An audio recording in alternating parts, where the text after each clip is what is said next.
KBC में बच्चों वाली सीरीज चल रही है और एक बच्चा थोड़ा बदतमीजी कर बैठता है और एक बच्चा थोड़ा ज़्यादा बातें करता है बट हम्बल है। परवरिश का डिफरेंस होता है। बच्चे को आप परवरिश कैसे करते हैं उसके ऊपर डिपेंड करता है। और आजकल हम चाइना वाली पॉलिसी फॉलो कर रहे हैं। एक ही बच्चा पैदा करना है और उसको पूरा हेलीकॉप्टर सर्विस देना है। सारा गार्जियन लगा हुआ है उसी को सेवा देने में।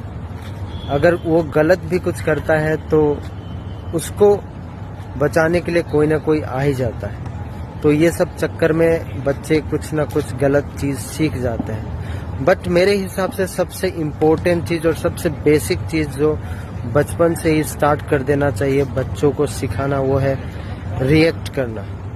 चीज़ों पे कैसे वो रिएक्ट करता है वो बहुत इम्पोर्टेंट है। और आपके हिसाब से क्या होना चाहिए बताइएगा ज़रूर।